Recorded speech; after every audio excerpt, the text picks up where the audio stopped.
బుచ్చక్క, ఓ బుచ్చక్క, ఉన్నావానే? ఏం చేస్తాను? ఏం లేదే, గీ వంట చేస్తాను.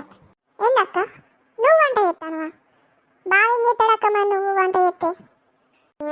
నేను చేయకపోతే ఎవరు చెప్తారా? అయితే మా ఆయననే చేస్తాడక్క. బోళ్ళు గీళ్ళు అన్నీ మా ఆయననే తోముతాడు. హో అవునా? నీ పని మంచిగా ఉన్నదే. మీ బావకైతే ఒక్క పని శాత కాదు. మా ఆయనకైతే అన్ని వంటలు చేయొచ్చే, అన్నీ చేస్తాడే అక్క. అవునా? అదృష్టవంతురాలువే నువ్వు. ఊకో అక్క. అయితే కానీ కొంచెం చక్కెర పెట్టి రాదే, మా ఆయన చాయ్ పెడతానే వరకు చక్కెర అయిపోయింది. అవి ఆడ డబ్బాలు ఉన్నాయి, తీసుకోపోవే. సరే అక్క. ఓయ్ ఓయ్, ఉన్నావా? ఇట్రా. ఏమైనా టీవీ పట్టుకొని చూస్తావు? ఏందే ఊరుతాను గంతగనం ఊరుతాను ఎందుకు? ఏమైంది?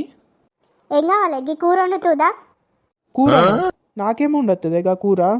కొత్త ఎన్నెళ్ళైంది కొత్త కూర వండుతుందా అని పిలుస్తాను ఏందే? అవుగా, లత వాళ్ళ ఆయన రోజు వంట చేసి పెడతాడట పెళ్ళానికి మంచిగా. వాడి అయితే నాకేందే? నాకు చెయ్యరాదు, నువ్వే చెయ్యి. అది చచ్చిపోయింది గిది చెప్పడానికి నానే. ఎందుకే ఈ ఆడోళ్ళు ఉంటావు కొంపలు ముంచడానికి? నా తెలియదు ఇవాళ నువ్వు వంట చేస్తావా చేయవా. నువ్వు చేస్తేనే తినుడు, లేకపోతే బంద్. ఇవాళ వంటలేదు అంటలేదు, ఏం లేదు. అయ్యో రామా, నేనేం చేయాలనే?